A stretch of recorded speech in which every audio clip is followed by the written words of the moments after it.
नमस्कार, मैं हूं आपके साथ मैत्री और आप देख रहे हैं हमारा खास शो राग बिहारी। बिहार की राजनीति में इस वक्त सियासी दावों, अंदरूनी खींचतान और आरोप प्रत्यारोप का दौर चल रहा है। एक तरफ आरजेडी में 15-16 विधायकों के टूटने का बीजेपी दावा कर रही है, तो कांग्रेस जेडीयू में टूट की जो बात है वो भी कही जा रही है। दूसरी तरफ संजय झा का सदन में जिस तरह से नीतीश कुमार का कार्यकाल का तारीफ करना, बीजेपी कोटे के मंत्रियों की अलग से बैठक जिस तरह से हुआ और उसके बाद सवाल खड़े हो रहे हैं। पंचायत चुनाव में भी देरी से मुखिया सरपंच के पद छोड़ने का मुद्दा भी अहम हो जाता है, उस पर भी हम चर्चा करेंगे। इसके अलावा प्रशांत किशोर लगातार मुख्यमंत्री सम्राट चौधरी पर हमलावर हैं, तो आखिरकार प्रशांत किशोर के निशाने पर बार बार सम्राट चौधरी क्यों आ रहे हैं, इन पर भी चर्चा करेंगे। हमारे साथ है राजनीतिक विश्लेषक डॉक्टर संजय सर। बहुत बहुत स्वागत है आपका सर। नमस्कार। जिस तरह से बिहार की राजनीति में आरजेडी और जेडीयू में अलग अलग दावे चल रहे हैं, बीजेपी के प्रवक्ता हैं मृत्युंजय तिवारी, उन्होंने दावा किया कि आरजेडी के 25 विधायकों में से 15-16 विधायक कभी भी पार्टी छोड़ सकते हैं। उन्होंने आरजेडी को सबसे बुरे दौर में बताते हुए कहा कि पार्टी में न नेता, न नीति और न नेतृत्व बचा हुआ है। वहीं आरजेडी के प्रवक्ता जो हैं एजाज अहमद, उन्होंने पलटवार करते हुए कहा कि 2025 चुनाव में आरजेडी महागठबंधन को 70 लाख से ज़्यादा वोट मिले हैं और बीजेपी एनडीए पर चुनावी लाभ लेने का आरोप लगाया है।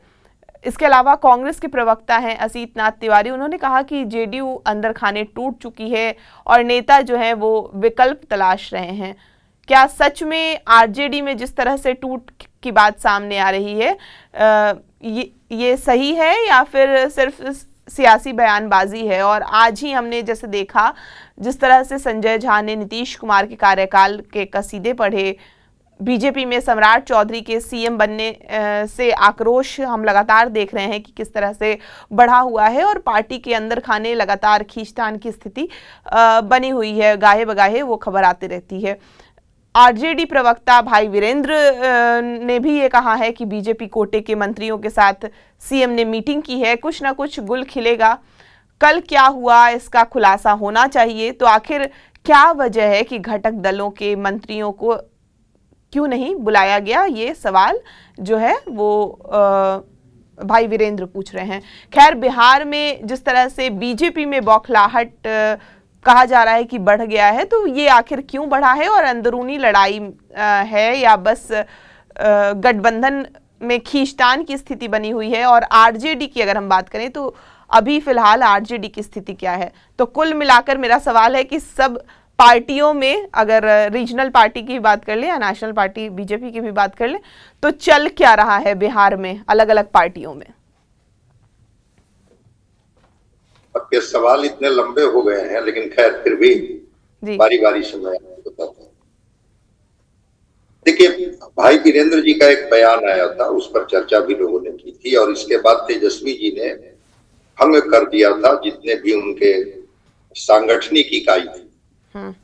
और उसके बाद तेजस्वी जी की यूरोप यात्रा, बांकीपुर में उनके कैंडिडेट का जमानत जब्त होना, मृत्युंजय तिवारी का इस्तीफा पार्टी से, अभी वो बने हैं कि नहीं बने हैं बीजेपी के प्रवक्ता मुझे नहीं पता है, लेकिन हाँ बीजेपी में वो शामिल तो हो ही गए हैं, बयान तो दे ही सकते हैं। और फिर विधायकों की टूट को लेकर के जिस तरह से बातें करना, देखिए आरजेडी में सहजता तो नहीं है, ठीक है, एजाज अहमद जी उसके प्रवक्ता है, वो जितनी बात वो करते हैं, लेकिन पार्टी कहीं ना कहीं से असहज तो है।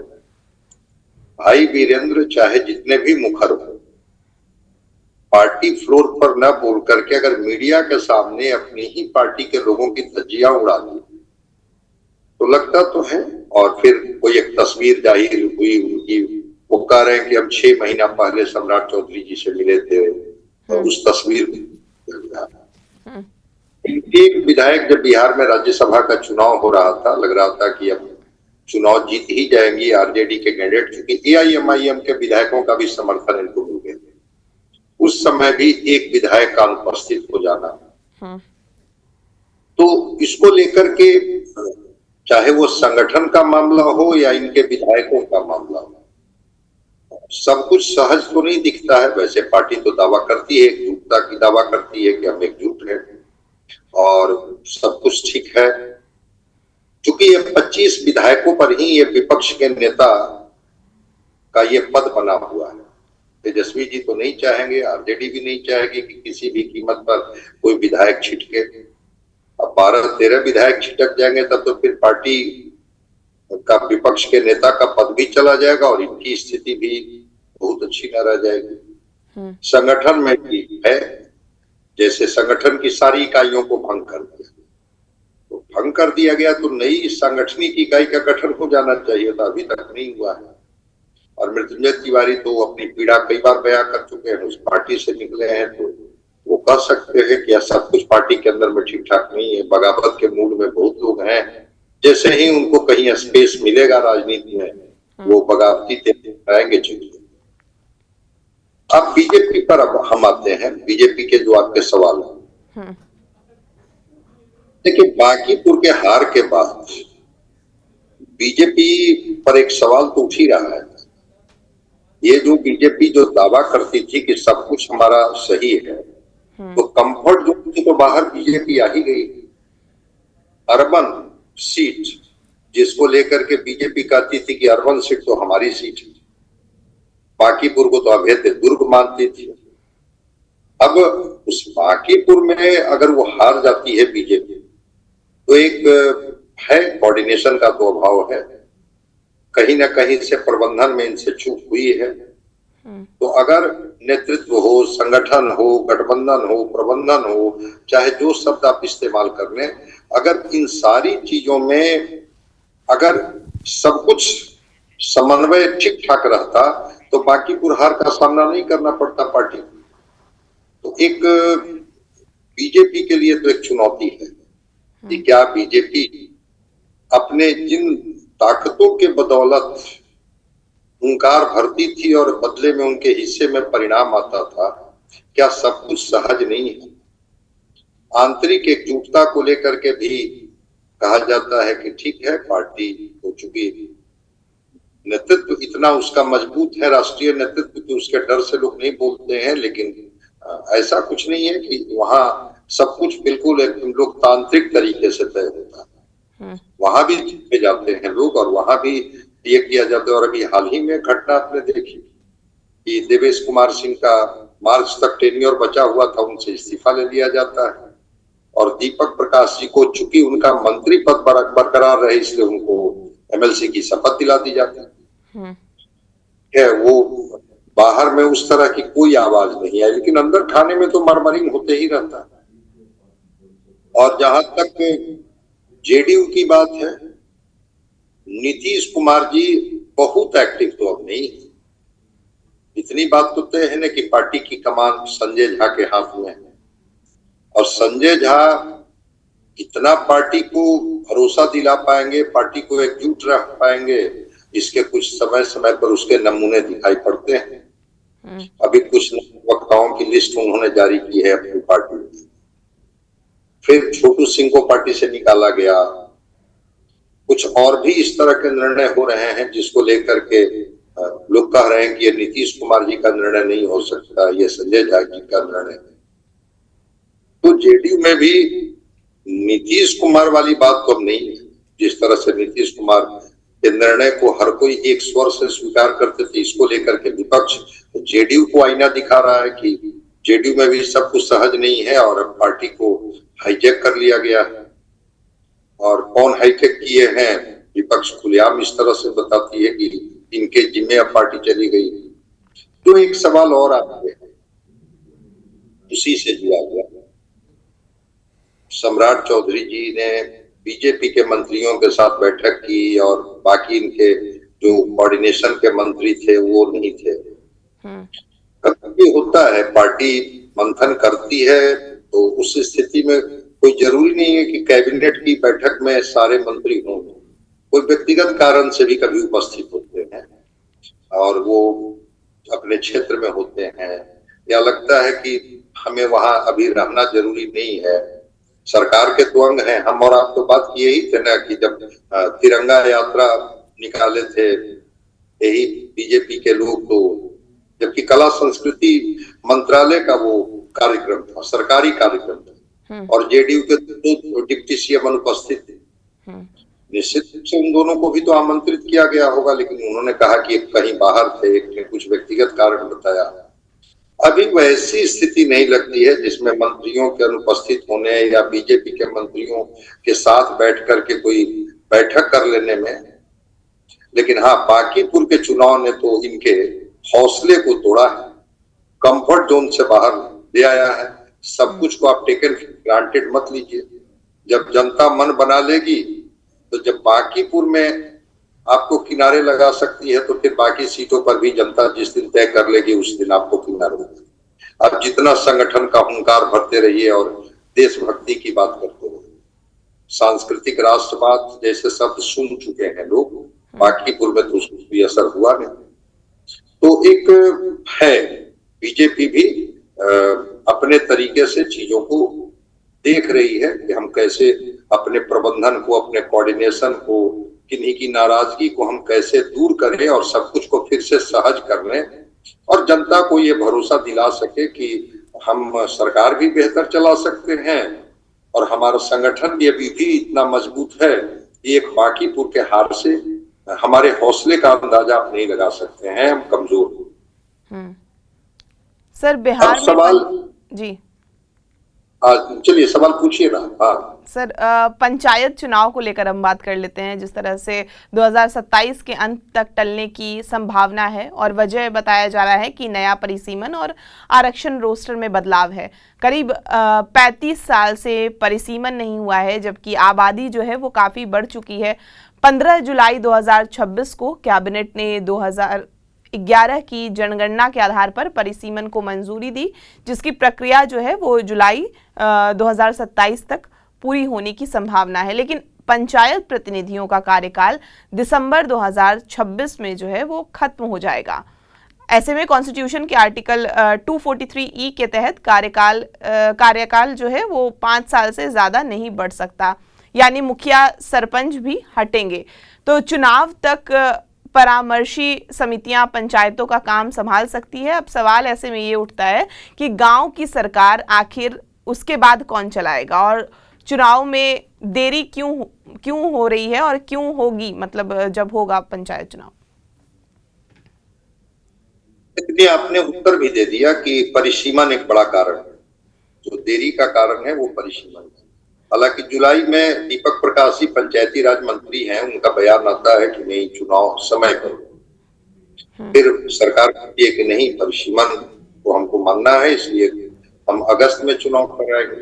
तो खैर ये दोनों जो बयान है वो सरकार के बयान है। मुखिया संघ को मैं देख रहा था, जो बिहार पंचायतों के मुखिया संघ के अध्यक्ष और सेक्रेटरी वगैरह, वो लोग लगातार मांग कर रहे थे परिसीमन, वो रोस्टर की बात कर रहे थे कि आखिर परिसीमन होना चाहिए। वो पंचायतों की संख्या बता रहे थे कि किसी पंचायत में अब मतदाताओं की संख्या बढ़ के 12, 14, 15 हजार हो गई है, उसको कैसे एक अलग पंचायत का दर्जा दिया जाए, और कहीं संख्या कम है, परिसीमन से ये तय होगी। और वो आरक्षण का रोस्टर की बात भी वो कर रहे थे कि रोस्टर के हिसाब से, या जो महिला प्रतिनिधियों के लिए जो रोस्टर बना हुआ है उसके पालन को लेकर के भी वो बता रहे थे। तो खैर ये एक मामला है, और बिल्कुल आपने सही कहा कि आर्टिकल 243E और जो संविधान का जो 73वां संशोधन के तहत इसको जो कॉन्स्टिट्यूशनल राइट्स दिया गया, तो उसमें तो कहा गया था कि समय से चुनाव होगा, लेकिन चूंकि परिसीमन का एक मामला आ रहा है तो परिसीमन का मामला है। बिल्कुल आपने सही कहा कि जो लोकतंत्र की सबसे निचली इकाई है, या जो ग्रामीण मतदाता हैं, जो लोकतंत्र की सरकार चुनते हैं, अपने गांव की सरकार बनाते हैं, तो उनके लिए है। और इस अवधि के बीच में 2-3 चीजें हो सकता है। जो एक आपके सवाल है कि आखिर कार्यकाल समाप्त होने के बाद व्यवस्था कौन चलाएगा। ये चुने हुए प्रतिनिधियों का जब कार्यकाल समाप्त हो जाएगा, कभी ऐसी स्थिति में प्रशासनिक जो लोग होते हैं उनको व्यवस्था की जिम्मेवारी दी जाती है, जो ब्लॉक के सीईओ होते हैं, बीडीओ होते हैं, तो उस स्तर पर वो नियंत्रण सीधे। और एक जो आपने कहा कि परामर्शदात्री समिति जो होती है उसका एक गठन करके, और फिर वो जो लोकल जो एडमिनिस्ट्रेटिव और सन के लोग होते हैं वो फिर उस पंचायत को देखने लगते हैं, वहां की व्यवस्था को देखने लगते हैं। तो परिसीमन तो एक है। फिर एक सवाल ये है कि सत्ता का क्या ट्रांजिशन प्रभावित होगा। मुझे लगता है कि ऐसी कोई बात तो नहीं होगी। हाँ, कुछ दिन के लिए जो मुखिया सरपंच जो चुने जाते हैं उसमें नए प्रतिनिधि नहीं होंगे, तो नहीं होंगे तो इंतजार करना होगा। जो टेन्योर पूरा हो रहा है, परिसीमन हो जाएगा, फिर सब कुछ अलग तरीके से पंचायतों को बना दिया जाएगा, तो उतने दिन तक जो लोकल एडमिनिस्ट्रेटर होंगे वो उसको देखेंगे, चलाएंगे। नए प्रतिनिधि जब चुने जाएंगे तभी सत्ता का हस्तांतरण होगा। इसलिए वैसी ट्रांजिशन जैसी बात तो मुझे नहीं लगती। अब रह गई बात कि क्या जो स्थानीय लोकतंत्र है वो स्थानीय लोकतंत्र को मजबूती मिलेगी। जब एक परिसीमन का मामला है और सरकार जिन कारणों से भी समय पर परिसीमन नहीं करा पाई, तो भी परिसीमन तो कराना पड़ेगा। और आपने तो देखा यही परिसीमन के मामला को लेकर के भी लोकसभा में बिल अटका हुआ है। महिला संशोधन बिल का जो मामला है लोकसभा में या राज्यसभा में, जहां दोनों जगह से पास हुई है, ये बिल तो पास ही हो गया है ना, लेकिन परिसीमन को लेकर के तो लोग अड़े ही हुए हैं। तो पहले आप जो है उसी में आप पहले महिलाओं के लिए सीट तय कर दीजिए और फिर चुनाव करा लीजिए, फिर देखा जाएगा। सरकार और ये के बीच में तो अभी चल रही है बात की, देखते हैं क्या होगा। तो परिसीमन का ही एक इशू है और सीधा सा उत्तर है कि इसके बीच में जब तक वो मुखिया नहीं रहेंगे, सरपंच नहीं रहेंगे, जब उनका टेन्योर खत्म हो जाएगा तो स्थानीय प्रशासन के जिम्मे ये व्यवस्था होगी, परामर्शदात्री समिति होगी, और फिर जैसे ही परिसीमन होगा फिर चुनाव करा लिया जाएगा। बिल्कुल सर, बांकीपुर उपचुनाव में जिस तरह से बीजेपी की हार हुई उस पर प्रशांत किशोर ने कहा कि युवाओं के विरोध प्रदर्शन का बड़ा असर नहीं है, बल्कि बीजेपी स्थानीय कारणों से हारी है। और हार का कारण उन्होंने सम्राट चौधरी को बताया और लगातार वो हमलावर हैं। उनके मुताबिक पहले लालू यादव के डर से लोग बीजेपी को वोट देते थे, लेकिन इस बार जो है वो जनसुराज मजबूत विकल्प बनकर सामने आया है। इसके अलावा प्रशांत किशोर ने मुख्यमंत्री सम्राट चौधरी पर आपराधिक चरित्र रखने का भी आरोप लगाते हुए कहा कि ऐसे लीडरशिप में बिहार में जिस तरह से अपराध रोकने की उम्मीद है वो बेमानी है। और इस पर बीजेपी के जो राष्ट्रीय प्रवक्ता हैं अजय आलोक, उन्होंने खैर प्रशांत किशोर पर पलटवार किया और उन्होंने ये भी कहा कि 2030 में फिर से बांकीपुर से चुनाव लड़ने की चुनौती देता हूं मैं। तो सवाल ऐसे में यह है कि सीएम सम्राट पर क्यों इतने हमलावर लगातार प्रशांत किशोर हो रहे हैं? देखिए, ये सीधा सा सवाल है और इसके उत्तर भी बड़े सीधे हैं। पॉलिटिकल टारगेटिंग है, क्योंकि बीजेपी में सरकार के अगर मुखिया हैं सम्राट चौधरी, तो उसमें विजिबल फेस तो सम्राट चौधरी ही है ना।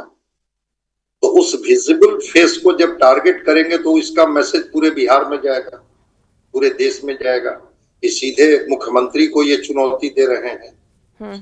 तो और बांकीपुर का जो मोमेंटम है या बांकीपुर के बाद जो मोमेंटम बना है, इसी मोमेंटम को लेकर के तो फिर प्रशांत किशोर जाएंगे पूरे बिहार में कि भाई बीजेपी को तो हराया जा सकता है। जब हम हराए हैं बांकीपुर में तो फिर बाकी विधानसभा में भी उनको हराया जा सकता है। अजय आलोक जितना हुंकार भर लें, लेकिन ये तो जनता तय करेगी ना कि 30 में प्रशांत किशोर को चुनेगी कि बीजेपी को चुनेगी कि नहीं और को चुनेगी।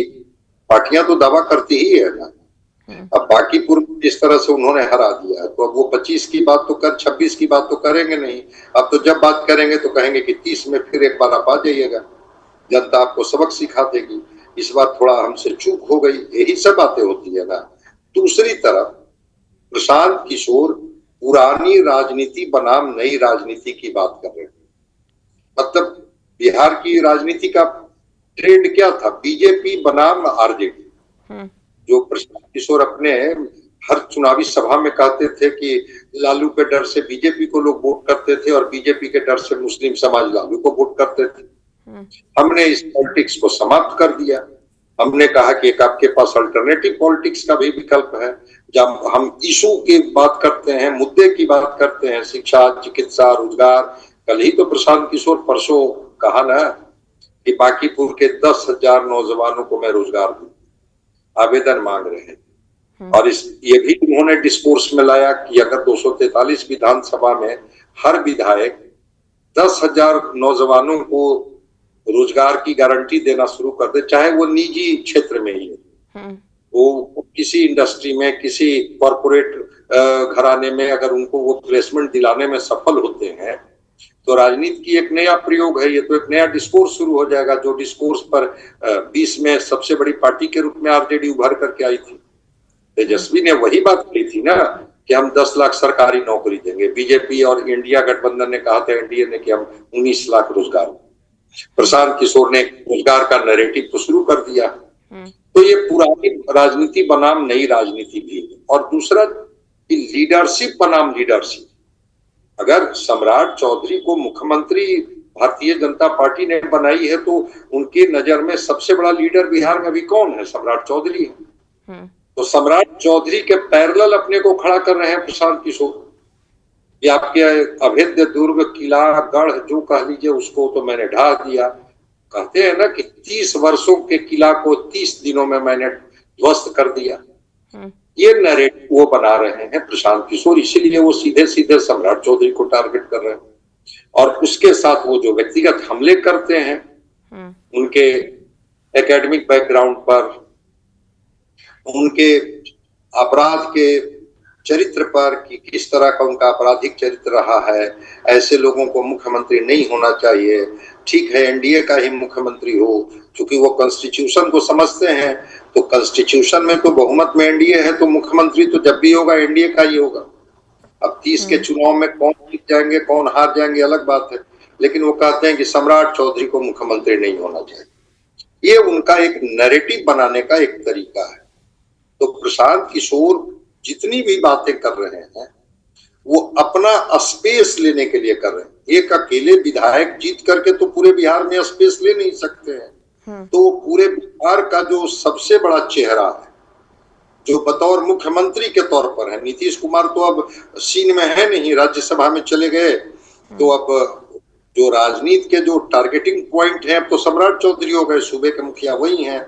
सरकार की सफलता, सरकार की विफलता, सबका क्रेडिट डिस्क्रेडिट अब तो सम्राट चौधरी को मिलेगा। उस सम्राट चौधरी पर अगर हम टारगेट करेंगे तो हमारा कद सीधे सीधे सम्राट चौधरी या बिहार के सूबे के मुखिया के बराबर होगा। चाहे उनकी हम विफलता की बात करें, चाहे उनके कमजोर कड़ी की बात करें, जो भी बात करें, उनके व्यक्तिगत हम एकेडमिक और आपराधिक चरित्र की बात करें, तो प्रशांत किशोर इसीलिए सम्राट चौधरी को टारगेट कर रहे हैं। उसके पीछे का कारण वही है। और दूसरा कारण यह है कि ये बांकीपुर के जीत को केवल बांकीपुर तक वो सीमित नहीं रखना चाहते, इस मोमेंटम को पूरे बिहार के गांव गलियों में ले जाना चाहते हैं। ये बताने के लिए कि जिस बीजेपी को मैंने देखा था, पार्कों में लोग बात कर रहे थे जब बांकीपुर का चुनाव लड़ा जा रहा था, चलिए चुनाव जो लड़ने, जीत तो बीजेपी के ही हिस्से में आनी है। मतलब लोगों के मन में एक ऐसा लगता था, वो ईवीएम की बात हो जाए या और संगठन हो, प्रबंधन हो, उसकी मजबूती हो, उसके पास साथ हो, सत्ता का प्रयोग हो, दुरुपयोग हो, लोगों को लगता नहीं था कि ये बीजेपी को हराया जा सकता। प्रशांत किशोर ने बीजेपी को हरा करके एक संकेत तो दे दिया कि जब बांकीपुर को हराया जा सकता है, बांकीपुर में बीजेपी को किनारे किया जा सकता है, फिर पूरे बिहार में क्यों? इस बात को लेकर के वो सीधे सम्राट चौधरी पर हमलावर हैं। और लीडरशिप बनाम लीडरशिप की लड़ाई है। यहाँ पर एक विजिबल फेस को जो चैलेंज करने की बात हो रही है। बहुत सारे फेस हैं बीजेपी में, हम लोग कितने लोगों की चर्चा कर रहे हैं। हम लोग सम्राट चौधरी जी की बात कर रहे हैं इसलिए कि वो मुख्यमंत्री हैं। कल वो मुख्यमंत्री नहीं रहेंगे, कोई और विजिबल फेस हो जाएगा, उसकी हम लोग चर्चा करेंगे। प्रशांत किशोर इस चीज को बेहतर समझते हैं और अपने इंटेलेक्ट के द्वारा वो सीधे सीधे सीएम को टारगेट करके बिहार के आप आम आदमी को एक मैसेज देने की कोशिश कर रहे हैं कि एक कमजोर मुख्यमंत्री हैं, जबकि आप अगर इनको बदलेंगे, व्यवस्था बदलेंगे, तो आपके मुद्दे जो हैं, जो अभी अनुत्तरित हैं, उसके समाधान निकलेंगे। और जिसके शुरुआत उन्होंने कर दी है वो 10,000 नौजवानों को नौकरी की बात करके डिस्कोर्स में तो ला ही थी। वो नौजवानों को मिलेगा नहीं मिलेगा, उसके प्लेसमेंट के बाद कैसे लिस्ट आते हैं, कितने लोग हैं, लेकिन डिस्कोर्स में तो, और नौकरी और रोजगार बिहार के बच्चों को, नौजवानों को प्रभावित करता है। तो इसीलिए वो सीधे सीधे सम्राट चौधरी को वो टारगेट कर रहे हैं। बिल्कुल, आने वाले दिनों में देखना होगा कि प्रशांत किशोर का ये बांकीपुर वाला मोमेंटम कितने दिनों तक चलता है, क्योंकि 8 जगह पे जिस तरह से स्नातक के एमएलसी का चुनाव भी है, सारण से लेकर दरभंगा तक, वो आने वाले दिनों में पता चलेगा कि जनसुराज के और भी प्रत्याशियों के कैसे चुनावी मैदान में उतरते हैं और कैसे वो प्रत्याशी जीतते हैं या हारते हैं, जो भी होगा। सर, बहुत शुक्रिया हमसे बातचीत करने के लिए। आपको ये पूरी बातचीत कैसी लगी और इस चर्चा पर आपकी क्या राय है, हमें कमेंट करके ज़रूर बताएं। और बिहार की तमाम खबरों के लिए आप हमारे साथ बने रहें और देखते रहें TV9 बिहार झारखंड।